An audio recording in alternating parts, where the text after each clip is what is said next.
This is an introduction to Oracle Database, Part 3. Myself Shaji Balakrishnan.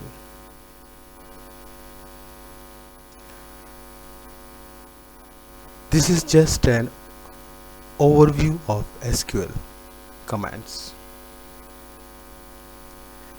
SQL is the language of RDBMS, stands for Structured Query Language.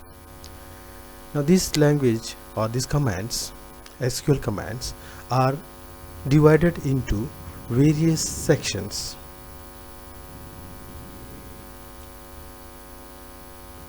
The sections are DDL, Data Definition Language. This is one of the section. The next section, DML, Data Manipulation Language. Data Query Language or Data Retrieval Language. Data Control Language, DCL. TCL stands for Transition Control Language. These are the various sections into which the SQL commands are divided into.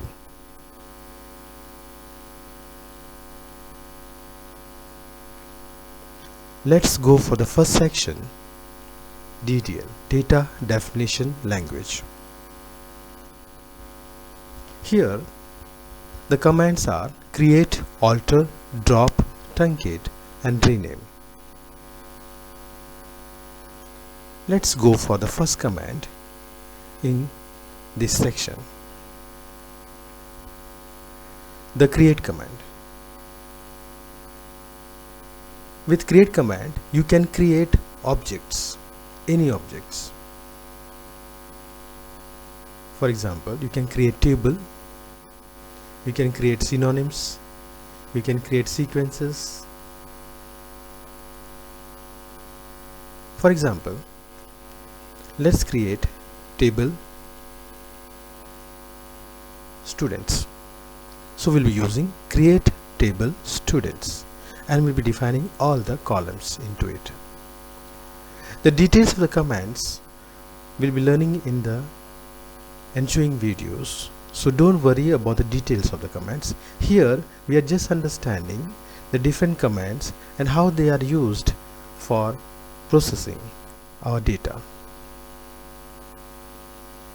So create command is used to create tables or any objects. Once the tables or objects are created, you may also require alter command to modify it. For example,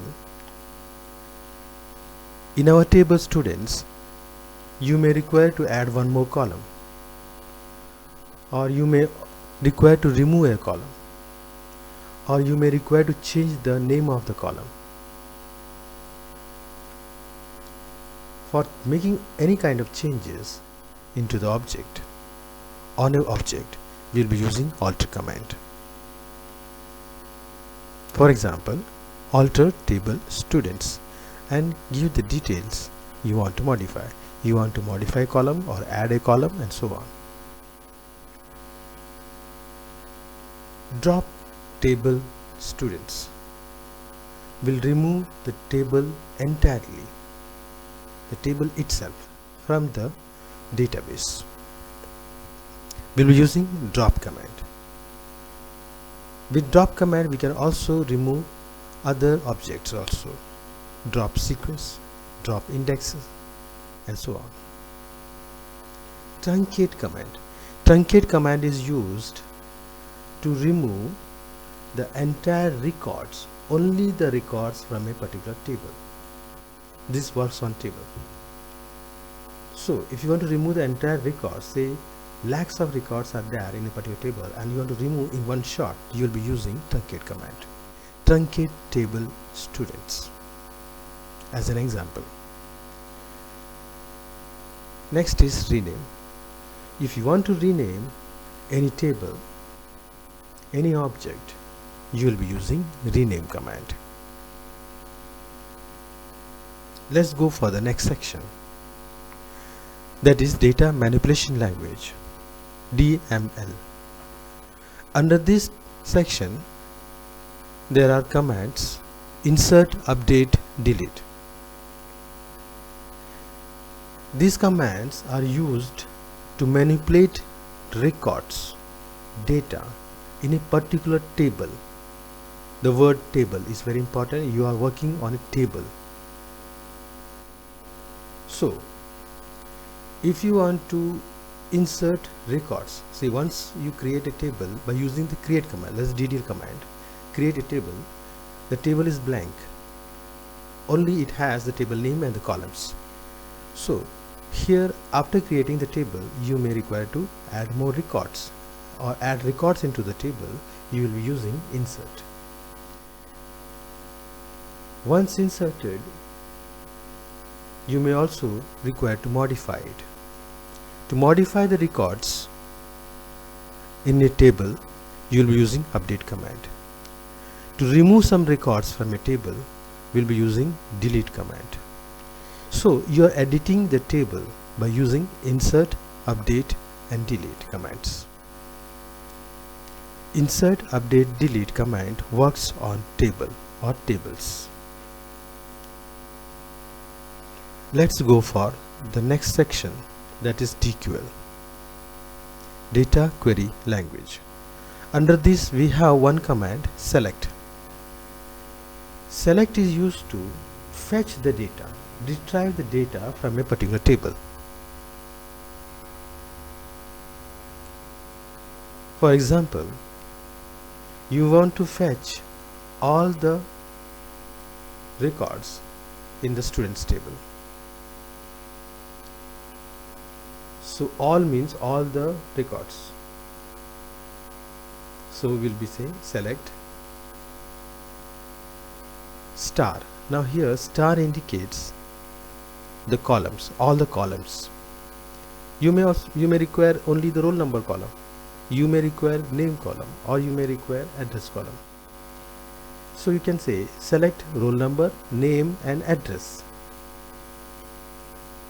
from students table and followed by a semicolon. Now remember, you have to give semicolon for all the SQL commands. Semicolon is all SQL commands ends with a semicolon. Please mark this point. All SQL commands ends with a semicolon. So in our example, select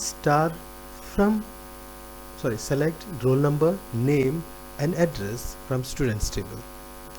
So this will fetch all the records from the students with all the columns. All the columns means roll number, name and address, what we mentioned it. So roll number, name and address. But if you want only roll number and name, you can say select roll number, name. These are the columns we required, but we want all the records from the table students. So select roll number, comma, name from students and followed by semicolon and enter. So the entire data from the students table with the columns roll number and name will be shown on the screen. But if you want all the columns, instead of saying roll number, name and address, we can say select star. Star means asterisk, the asterisk mark, asterisk from the table, that is the students. So select star from students and semicolon, and we process the data by pressing the enter key. So all the records with all the columns will be shown on the screen from the table students. So select statement is to fetch the records from a particular table or tables. Now we fetch these records for many purposes. Maybe for analyzing, or may be used for calculating, or may be used for presenting the data in a graphical form, and so on. This is the command we will be using very frequently. We will be using DML commands and select command, that is DQL command, will be used very frequently when we are playing around with the tables. Now let's go for DCL command, that is data control language. When you are working with tables or objects, many users are there who will be working on the tables and objects. So the database administrator, that means the main person who handles this entire tables, gives permission to the users. Again, you can create users by using create command or DDL command. Okay. Now once the users are there, say there may be user 1, user 2, user 3, but different users will be given different permissions. Maybe some will be given the insert, update, delete command permission. Some will be given create permission. Some will be given drop permission, and so on. So to grant permissions, so give permissions on particular table to different users, will be using grant command. At the same time, you may also require to cancel some permissions.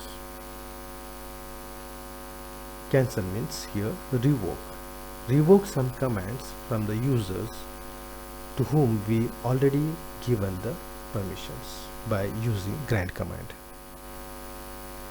So if you want to revoke or cancel some permissions from a user or take back the commands, will be using revoke command. So this deals with the security system of Oracle tables and databases or objects. Our next commands is TCL, transition control language, and the commands under this is commit, rollback, and save point. Actually these commands works on DML commands. There is a connection.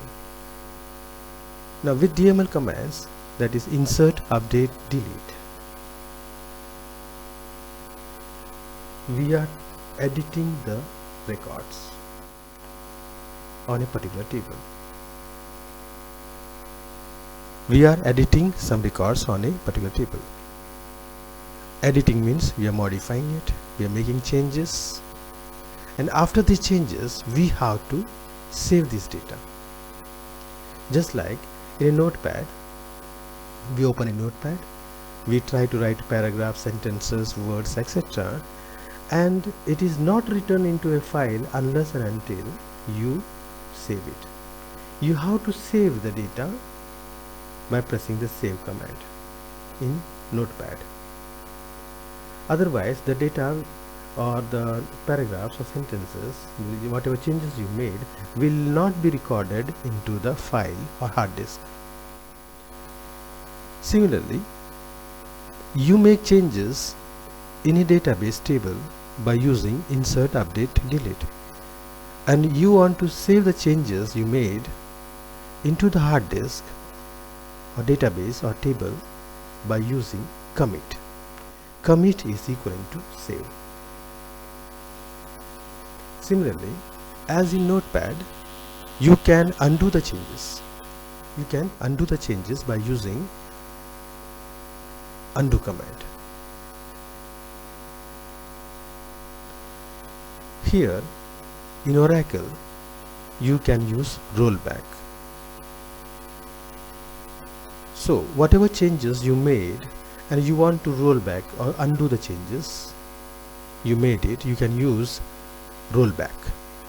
Rollback will undo all the changes you made so far on a particular table, and the changes you made by using insert, update, and delete.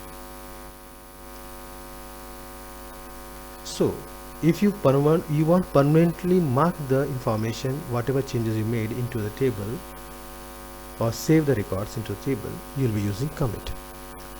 And if you don't want to save it, you may roll back it.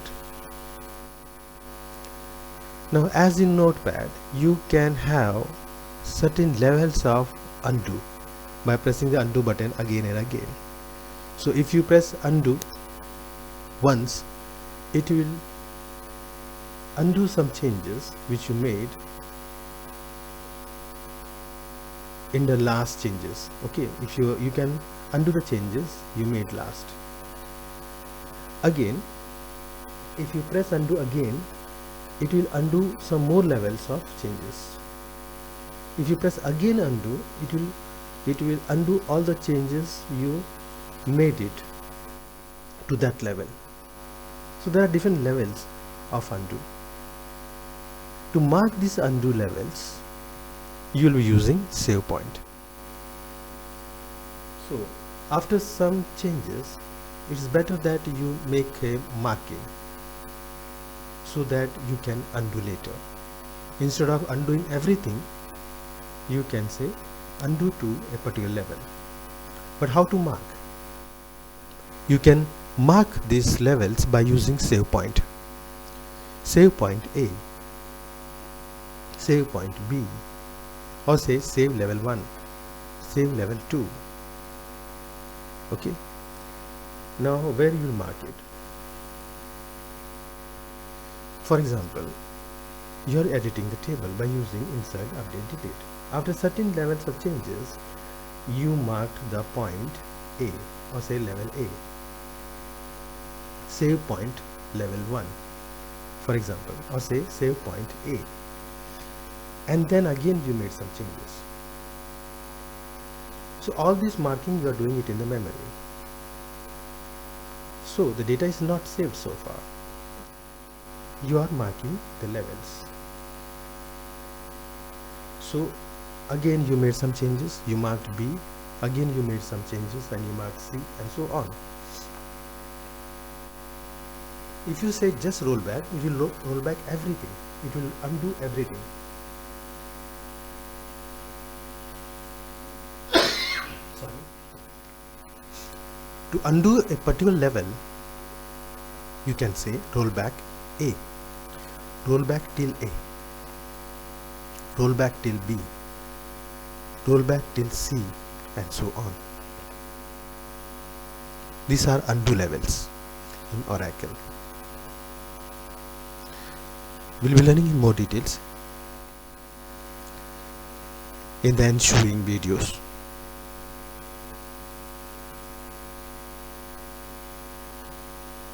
So far you understood different commands and what they do on data processing.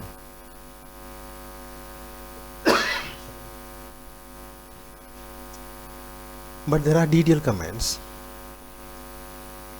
which directly records everything into the database. That means it is committed. DDL commands does not wait for a commit. DDL commands directly records everything or makes changes to the database permanently on the tables or databases. DDL commands means create, alter, drop, truncate and rename. These commands does not wait for a commit. After every create or every alter or every DDL commands, a auto commit is passed. That means whatever you do with the DDL commands, whatever commands you issued will make permanent changes into the database or table. So a commit is not necessary because every DDL command is followed by an immediate commit internally, and we call it as auto commit. But for DML commands we have to explicitly say commit. Unless until you don't give commit, it won't record into the database, or it does not make all the changes record all the information what you made changes, or whatever changes you made into the records will not be saved unless until you pass a commit command. commit statement. Whereas in DTL, a auto commit is passed internally, so you need not bother about the commit. DTL commands are permanently recorded immediately after the command is given, any DTL command. But if you are giving a DML command inside update delete, you must pass a commit command to save the changes. Otherwise the data, the changes will not be recorded. So don't confuse. We'll learn in details in the coming videos one by one for all the commands. So here, one thing you should remember, in DTL command there is a drop command. This drop command removes the entire table, whereas DML command, delete command, DML command, in that you have a delete command, is used to delete records in a table. This removes the records in a table, you will be using delete command, and to remove the entire table itself, you will be using drop command. So don't confuse with drop and delete. We will be learning in details later on. Don't worry at all here. So we have completed the overview of SQL. In the end, you can see here DTL commands are always auto committed. Please remember this point. So we have come to the end of this section, and we will be learning more commands in the next sessions. Thank you for watching this video.